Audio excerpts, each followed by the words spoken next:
Assalamualaikum warahmatullahi wabarakatuh. Perkenalkan, nama saya Agung Pratama Putra, NIM 19087161, Prodi Pendidikan Kepelatihan Olahraga, Fakultas Ilmu Keolahragaan, Universitas Negeri Padang. Baiklah, teman-teman, di sini saya akan mencoba menjelaskan tentang peranan protein dalam olahraga. Baiklah, kita masuk kepada poin yang pertama, yaitu protein menopang kekuatan imunitas selama latihan olahraga.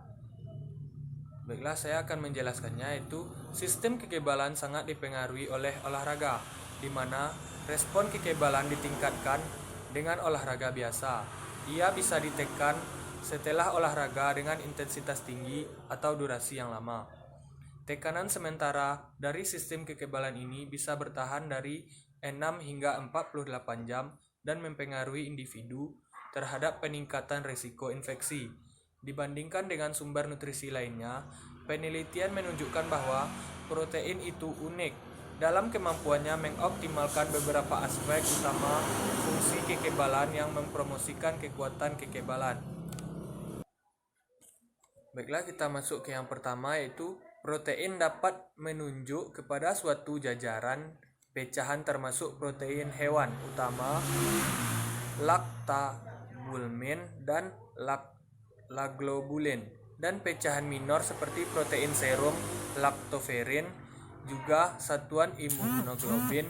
Secara individu, pecahan-pecahan ini adalah pembentuk konstituen peningkatan kekebalan yang memodulasikan sejajaran fungsi kekebalan.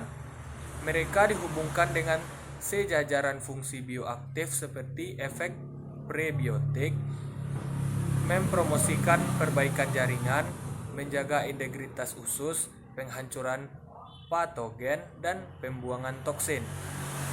Secara kolektif, protein adalah satu dari beberapa materi nutrisi yang terbukti dalam penelitian yang memodulasikan aspek fungsi kekebalan baik secara spesifik maupun non-spesifik, menggunakan model in vitro dan in vivo yang telah terbukti. Seringkali peningkatan ini memiliki korelasi dengan peningkatan yang dapat diukur dalam kesehatan kekebalan termeditasi. Selanjutnya kita masuk ke poin kedua, yaitu peranan protein yang kedua, yaitu protein untuk meningkatkan performa aerobik atau daya tahan. Di sini dapat dijelaskan, yaitu pemeliharaan status GSH dalam tubuh adalah penting bagi performa daya tahan. Dalam satu grup pembalap sepeda yang sangat terlatih, satu dosis 1 gram per kilogram per hari mencegah penurunan konsentrasi glutatione darah selama 6 minggu latihan bersepeda dengan intens di jalanan. Para atlet dalam studi ini melakukan 4 sesi per minggu, 30 sampai 70 menit masing-masing, yang terdiri dari olahraga intensitas moderat yaitu 50 sampai 70% maksimum rata-rata detak jantung, dan intensitas tinggi yaitu 80% lebih maksimum rata-rata detak jantung.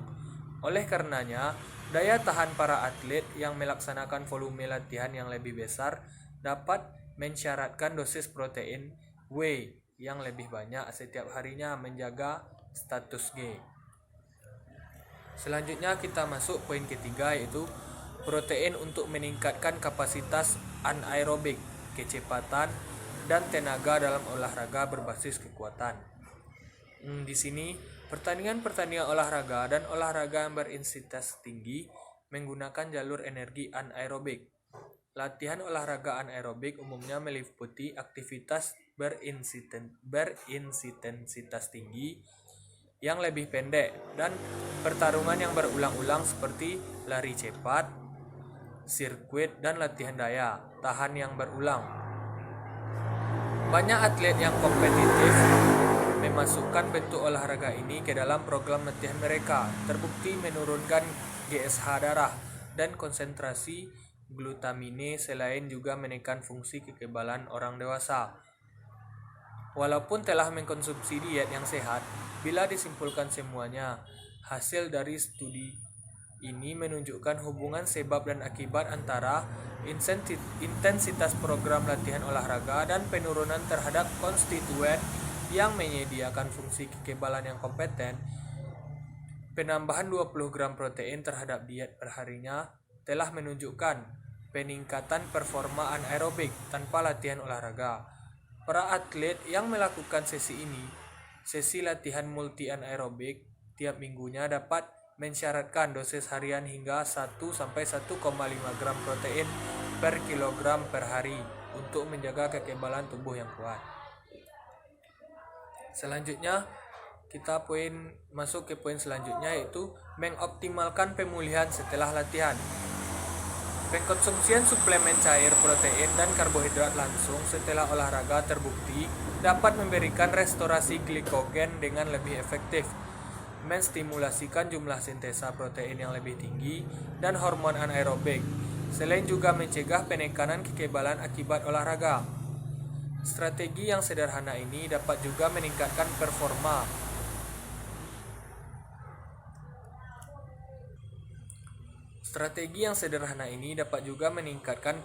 Dalam dampak latihan berulang hingga 24%. Protein peningkatan kekebalan profil asam amino yang baik dan kinetik pencernaan yang cepat membuatnya sebagai protein yang ideal untuk dikonsumsi setelah olahraga.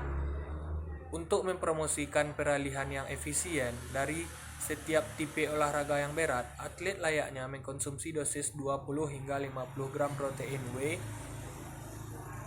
yang dikombinasikan dengan sumber karbohidrat mudah diserap, dicampur dalam air yang penuh langsung setelah olahraga. Selanjutnya kita masuk ke poin kelima, yaitu protein membangun massa otot. Binaragawan dan orang-orang lain yang menginginkan penambahan optimal pada massa otot ramping hendaknya menuju kepada konsumsi satu dosis protein 1,5 gram per kilogram per hari selama program latihan daya tahan. Dosis ini hendaknya dibagi menjadi 4 atau 5 kajian yang lebih kecil dan dikonsumsi dalam makanan campuran zat-zat makronutrisi yang lebih kecil dan dikonsumsi dalam makanan campuran zat makronutrisi sepanjang harinya. Penelitian menunjukkan bahwa hadirnya karbohidrat dan lemak meningkatkan efek anbolik protein terhadap jaringan otot.